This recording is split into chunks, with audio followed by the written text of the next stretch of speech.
Bonjour à tous et soyez bienvenus sur la chaîne YouTube La Cyber.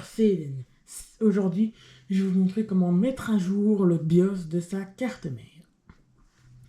Pour commencer, vous allez avoir besoin d'une clé USB du minimum 1 gigaoctet, d'un PC qui fonctionne sur un système d'exploitation, ça peut être Linux ou Windows, mais doit fonctionner sur un système d'exploitation, il doit être connecté à Internet.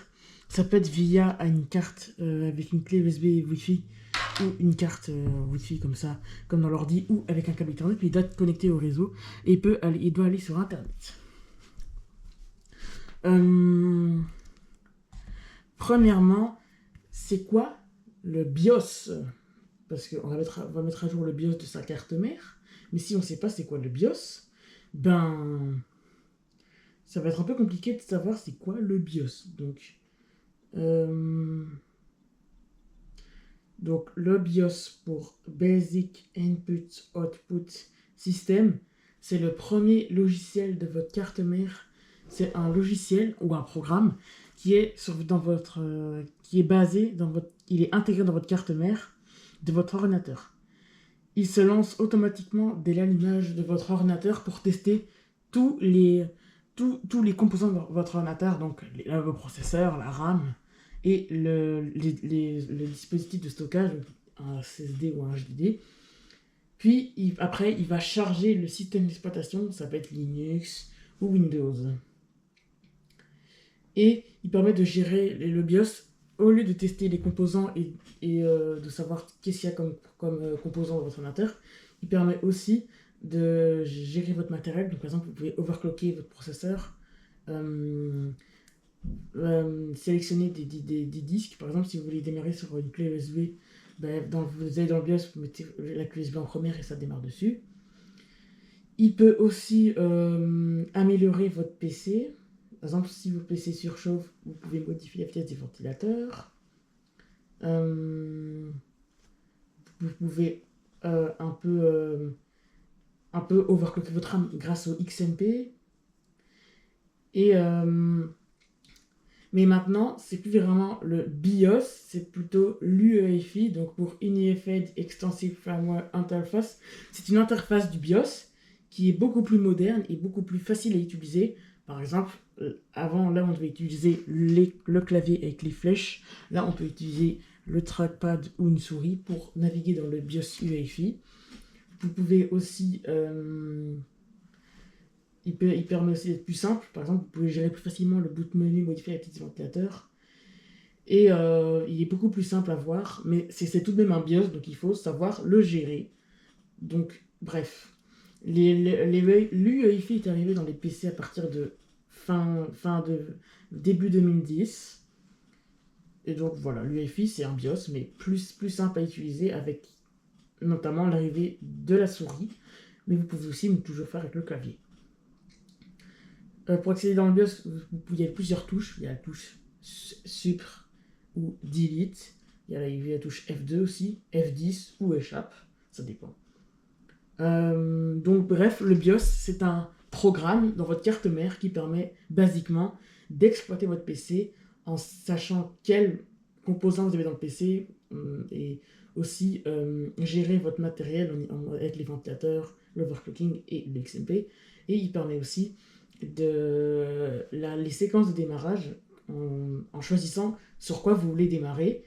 Et maintenant, c'est plus vraiment le BIOS, c'est le UEFI qui est beaucoup plus simple à utiliser. C'est un BIOS qui permet d'être utilisé à la souris, donc c'est beaucoup plus simple. Et voilà, c'est quoi. Voici c'était quoi la description du BIOS en grande ligne. Sinon, c'est beaucoup plus compliqué. Bref. Maintenant, quels sont les avantages de mettre à jour le BIOS de sa carte mère? Mettre à jour le BIOS de sa carte mère, ça a plusieurs avantages. Premièrement, c'est quand vous mettez à jour le BIOS de votre carte mère, vous pouvez par exemple mettre à jour le BIOS de la carte mère, peut par exemple amener une nouvelle interface. Par exemple, si vous n'avez pas le Easy Mode dans le BIOS, que vous avez qu'un vieux mode avancé, vous pouvez avoir le Easy. Deuxième chose, ça peut aussi régler des problèmes d'options. Par exemple, si vous voulez activer le XMP de votre RAM et que vous vous rendez compte que ça crachait, peut-être une mise à jour du BIOS de votre carte mère peut régler ce problème.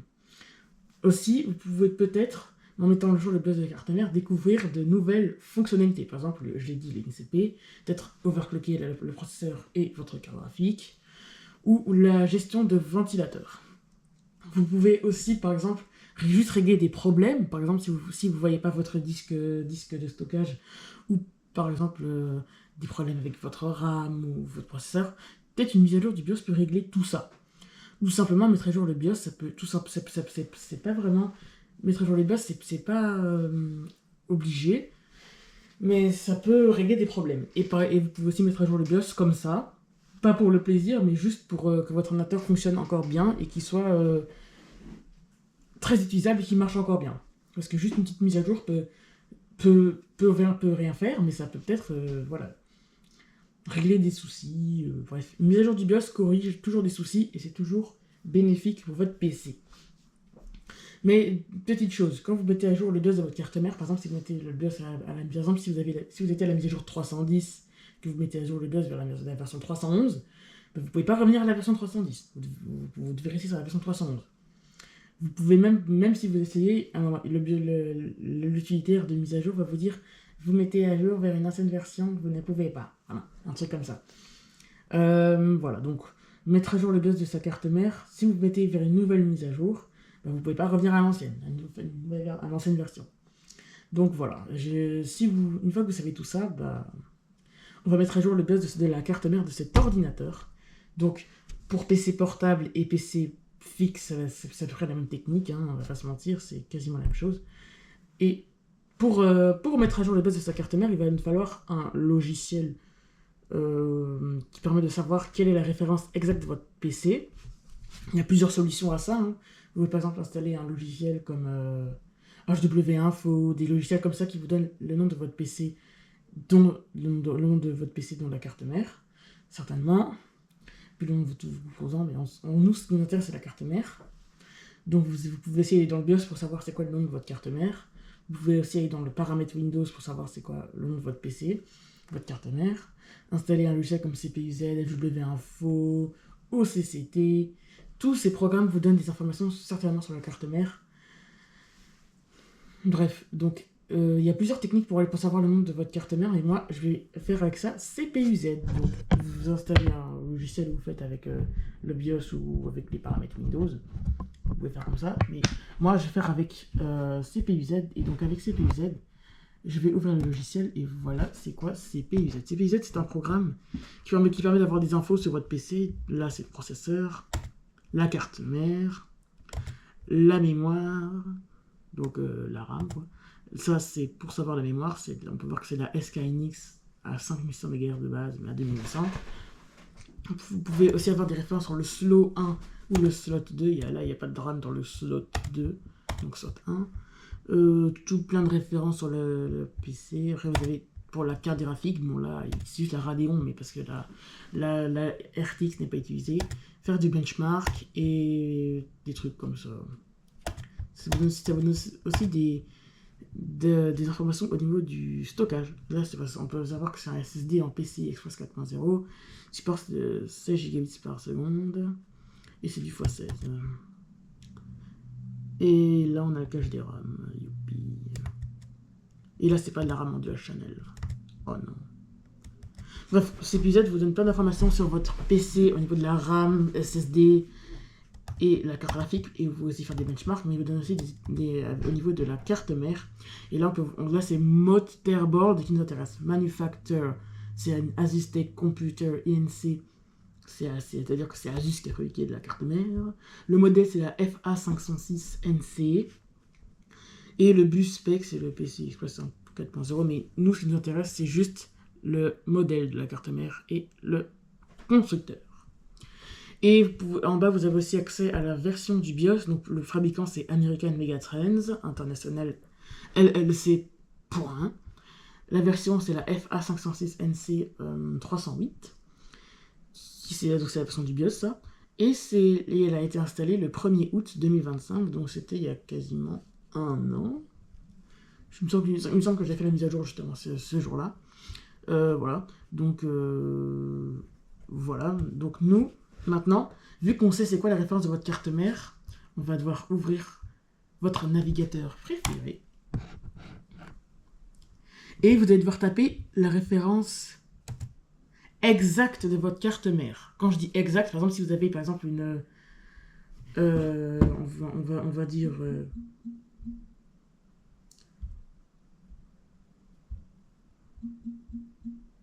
par exemple, il y a plusieurs sortes de cartes mères. Hein.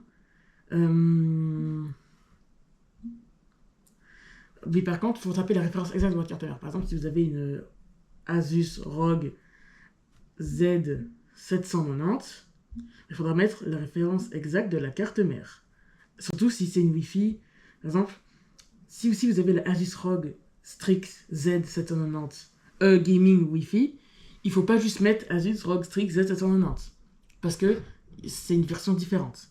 Vous devez mettre tout le nom de votre carte mère. Par exemple, vous devez mettre Asus ROG Strix Z790 Gaming Wi-Fi. Parce que la carte mère, c'est la Z790. Le parce qu'elle est RGB. Gaming, parce que c'est une carte mère gaming. Et Wi-Fi, parce qu'elle est Wi-Fi. Donc, tout ça, c'est des specs en plus. Parce que la Z790 tout court, elle n'a pas le Wi-Fi. Et elle n'a pas le E non plus. Donc vraiment, il faut vraiment mettre tout le nom en complet de votre carte mère. Donc, si vous avez par exemple une... je sais pas, une Aorus, vous mettez tout le nom complet de votre carte mère Aorus. Ici, par exemple, c'est un Asus TUF Gaming FA15 FA506NC. On va devoir mettre tout. Je vais pas juste mettre Asus TUF Gaming A15. Parce qu'il y a plein de modèles de TUF Gaming A15. Il y en a des récents, des vieux, etc. Il faut mettre vraiment le nom complet. Parce que sinon, vous pouvez peut-être tomber sur pas le TUF Gaming que vous avez, mais peut-être un plus ancien ou un plus récent. Il faut vraiment avoir le modèle exact de votre TUF Gaming, sinon ça ne va pas marcher. Et si vous faites mal à la mise à jour du BIOS, ça peut briquer votre carte mère, et ça, c'est jamais une bonne chose. Alors ça, non. Donc voilà, donc vous devez mettre la référence complète de votre ordinateur ou de votre carte mère. Complète. J'insiste bien sur le complète, parce que si vous ne mettez pas la complète, vous pouvez avoir des erreurs. Et si vous avez des erreurs, c'est jamais une bonne chose. Vous pouvez briquer votre carte mère, rendre vos PC inutilisables, perdre des données. C'est jamais une bonne chose de faire mal à la mise à jour du BIOS. Et c'est juste et surtout, c'est nul de briquer votre carte mère juste parce que vous avez mal fait. Juste parce que vous avez mal fait. Vous avez mal tapé le nom de votre carte mère. Voilà. Donc c'est un peu nul. Donc, voilà. Bon, maintenant que vous savez qu'il faut mettre le nom exact de votre carte mère, on va le faire. Donc on va taper le nom complet de l'ordi, c'est un Asus TUF Gaming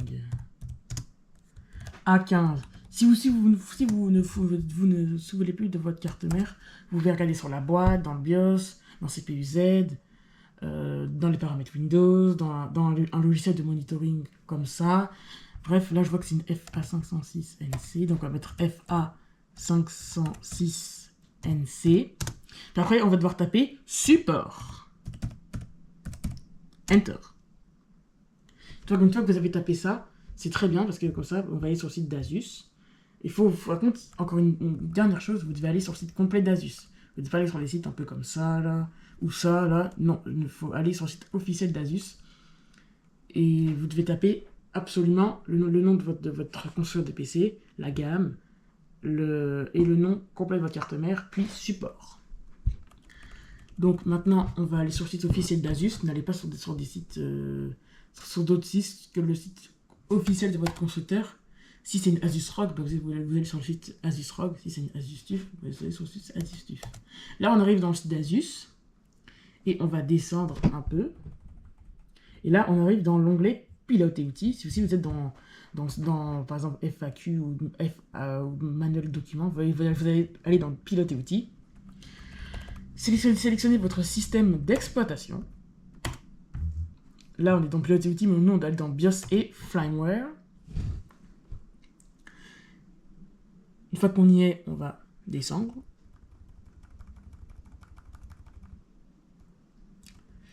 Et maintenant, on arrive dans ici. Normalement, on va mettre afficher tout.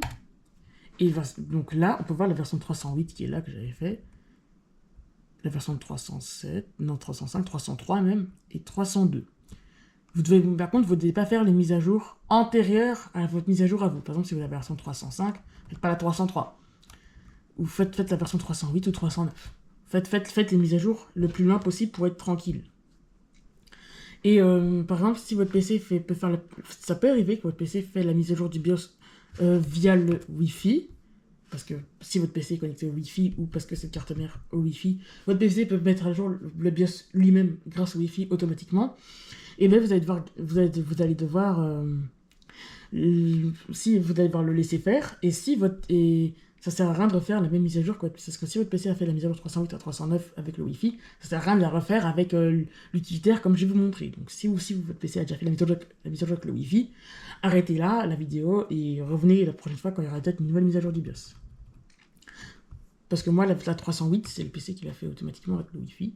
C'était très gentil de sa part. Mais il ne veut pas faire le 309 lui-même, donc on va le faire. Donc on va, bien évidemment, on va télécharger. Donc une fois que vous avez pris la version la plus récente de votre PC, vous mettez télécharger.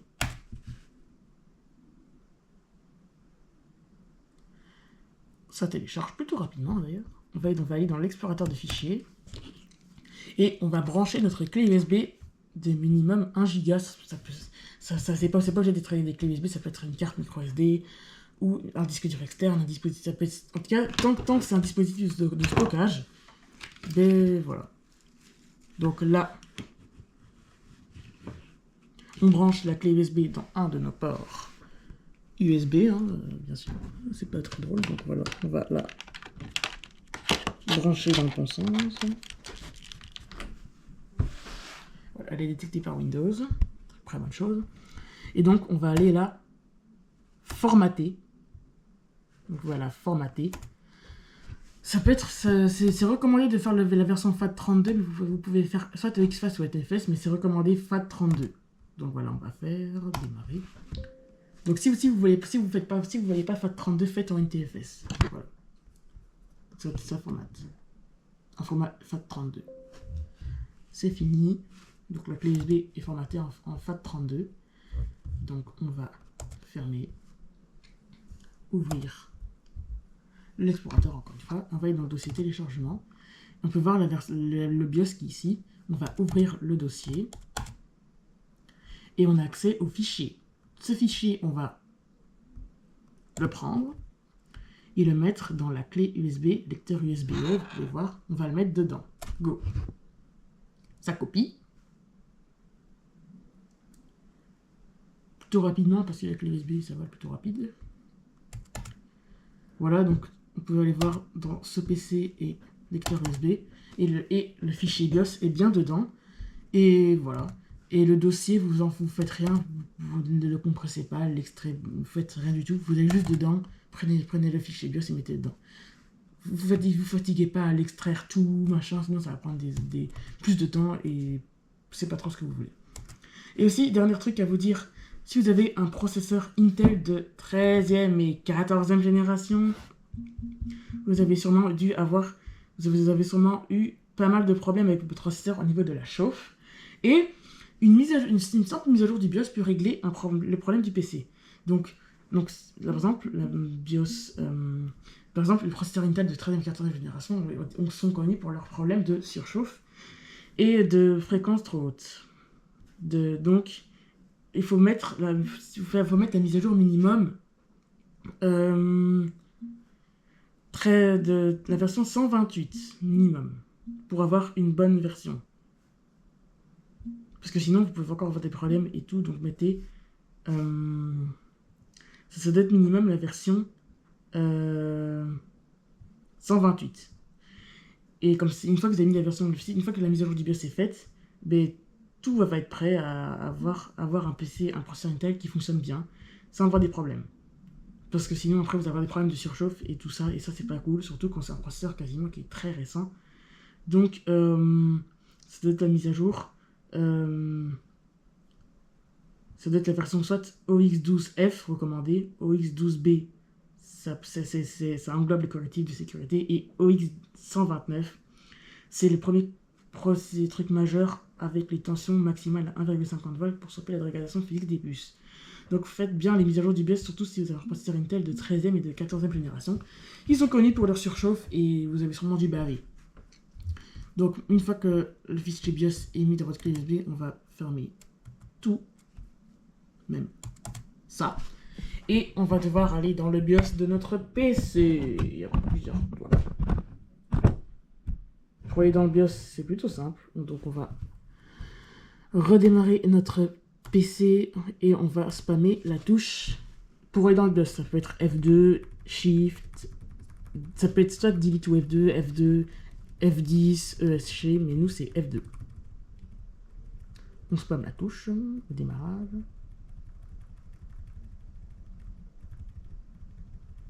Et on arrive dans le BIOS. Youpi. Donc il faut spammer la touche F2, hein, c'est plutôt simple.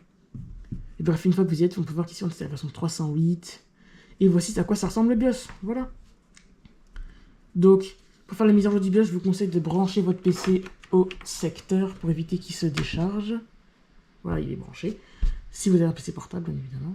Il détecte bien notre clé USB dans le BIOS, c'est une très bonne chose. Voilà.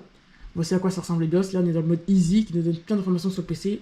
La version du BIOS, processeur, mémoire, carte graphique, numéro de série, le stockage avec PCI, les ports USB qui sont détectés, l'écran, les séquences de démarrage, batterie, vitesse de ventilo, et encore plein de trucs.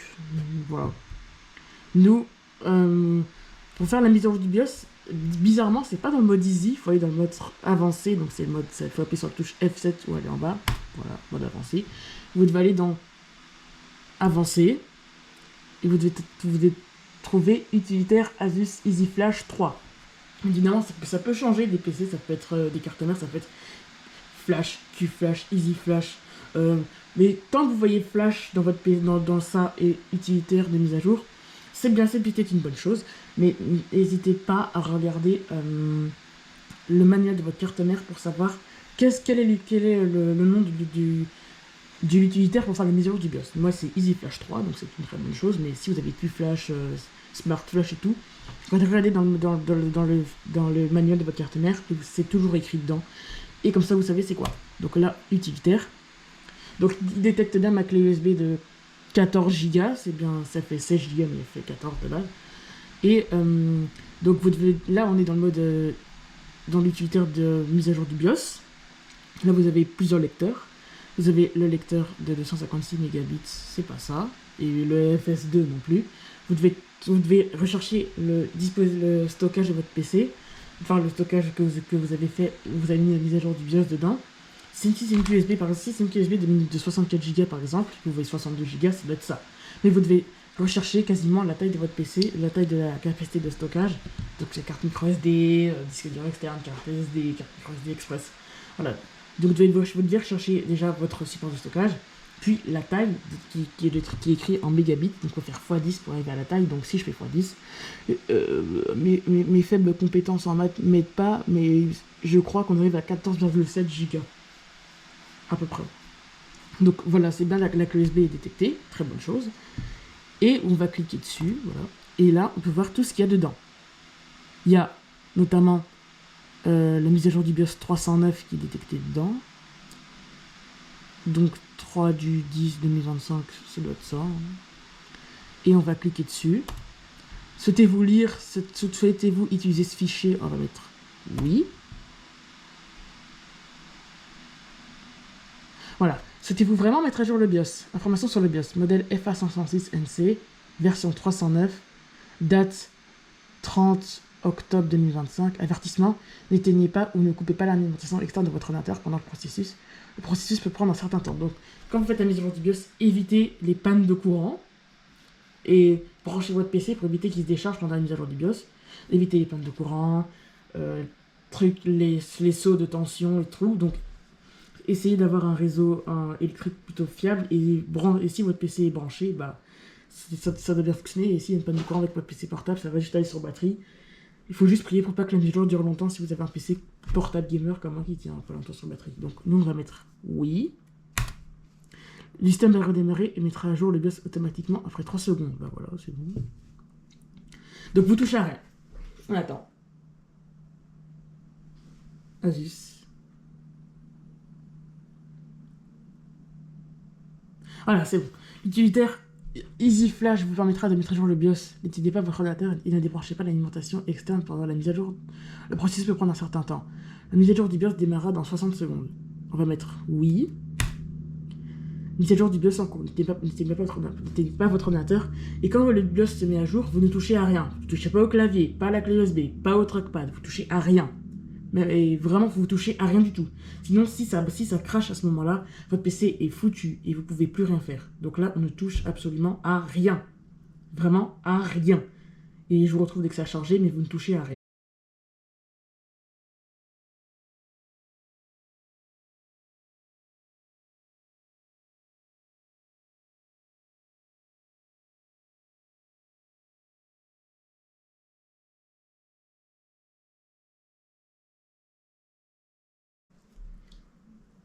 Bon, je sais pas si vous avez vu, mais la mise à jour a été réussie. Youpi! Donc vraiment, je suis très content. Là, le PC a redémarré direct. J'ai pas eu le temps de voir. Là, le PC redémarre. Priez pour que ça marche. Je craque des dents. Qu'est-ce qu'il fait? Bon, on va le laisser faire, hein, encore une fois. Je sais pas ce qu'il fait, mais il redémarre. Faites quelque chose qui fait qu'il y a quelque chose qui s'affiche à l'écran. S'il vous plaît.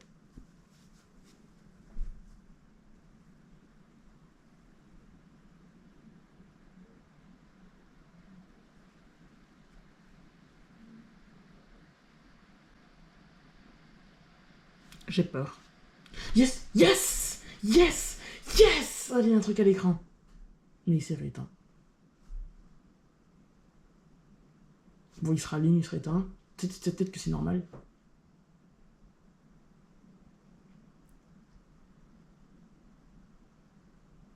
Mais moi qui craquais des dents. Bref, le PC est bon. J'attends juste qu'il me dise un truc sur le BIOS. Je vous retrouve dès qu'il fait ça. Yes! Yes! Yes! Youpi! On a le logo Windows.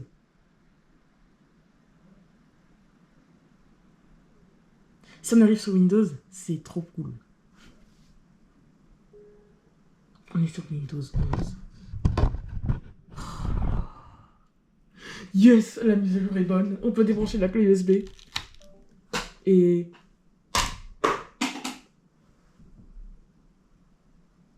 Oups.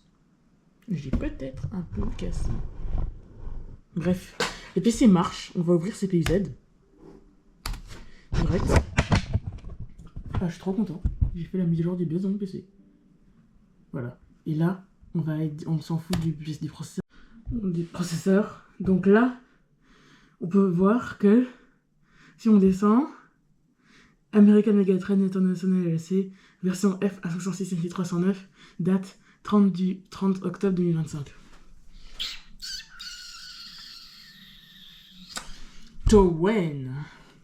Bref, on a réussi à mettre à jour le BIOS de son PC. Et on a réussi à mettre à jour le BIOS de sa carte mère de son PC. Let's go! Bon, j'espère que je suis content. Et j'espère que vous aussi, d'ailleurs. C'est vraiment pas rien. Et d'ailleurs, je vais redémarrer pour aller dans le BIOS.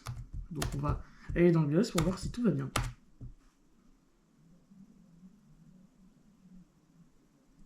On attend. F2. Donc là, si vous voulez pas, vous pouvez aussi faire comme moi, aller dans le BIOS pour voir si tout va bien. Je suis dans le BIOS et on peut voir que version 309. Et voilà quoi. Je suis content. F10. Donc, on peut voir qu'on a bien fait la mise à jour du BIOS et on va retourner dans Windows pour faire la conclusion et le mot de revoir. Donc, ça va, le PC est plutôt rapide pour faire ouvrir Windows 11. Bon, en vrai, je suis content et j'espère que vous aussi parce que mettre à jour le BIOS de sa carte mère, c'est pas rien, c'est stressant parce que vous avez le stress que votre PC ne marche pas. Mais là, non, on n'a pas le stress que le PC ne marche pas. Bref, on arrive sur Windows. Je suis aussi très fier d'arriver sur Windows. Voilà. Donc, conclusion de mise à jour de mettre à jour le BIOS de sa carte mère. Moi, la mise à jour du BIOS de ma carte mère, elle n'a pas apporté grand nombre de nouveautés. Ça a juste corrigé peut-être certains bugs. Peut-être que je verrai ça plus tard. Ça a peut-être corrigé certains bugs. Et peut-être ça va peut-être s'installer des pilotes. Mais moi, ça n'a rien fait. Par contre, si vous avez peut-être des problèmes au niveau du XMP et ou des processeurs Intel de 13e et de 14e génération, si la mise à jour du BIOS a porté ses fruits, ben, je suis content pour vous. Et voilà. Vous avez vu que c'était pas si compliqué que ça, en fait, finalement. On pense que mettre à jour de sa carte mère, c'est ultra compliqué, il faut faire tout en invité de commande, mais non. C'était plutôt simple. Et si une mise à jour du BIOS de votre carte mère corrige aucun problème et que vous voyez rien, peut-être que si, finalement. Moi, je vois rien, mais peut-être que si, t'as peut-être corrigé des problèmes. Bref, moi, je suis content, et j'espère que vous aussi. Et bah, moi, je vais. Conclusion de mettre à jour le BIOS de sa carte mère. Bref, pour mettre à jour le BIOS de sa carte mère, on peut croire que c'est plutôt compliqué et que ça fait peur.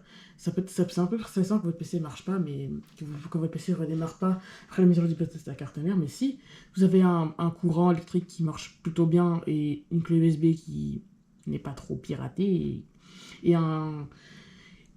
Ça peut rien faire. Vous pouvez être un peu stressé quand le PC ne redémarre pas, mais ça éjecte tout et se contrôle. Et moi, j'ai un peu peur, mais sinon, ça allait. Bref. Vous avez vu comment mettre à jour le BIOS de sa carte mère. Vous avez vu que c'était plutôt simple et que ça peut corriger des problèmes ou mettre de nouvelles fonctionnalités. Bref, mettre à jour le BIOS de sa carte mère, c'est bénéfique pour votre PC et il faut faire ça quasiment tous les 1 an. Moi, j'ai fait ça l'année passée. Et j'ai trouvé que c'était plutôt simple aussi. J'avais aussi un peu le stress que le PC ne redémarre pas, mais il avait redémarré, donc tout allait bien. Et voilà. Là, j'ai une version plus récente, encore une fois, et je suis très fier de moi. Si vous êtes fier aussi de vous, mettez-le en commentaire. Et moi, je vous dis à bientôt pour les prochaines vidéos. Si vous voulez que je fasse d'autres vidéos, peut-être avec le BIOS, n'hésitez pas à mettre en commentaire. Et moi, je vous dis à bientôt pour les prochaines vidéos. Et c'est Dédé, une prochaine cube de la cyber. Ciao!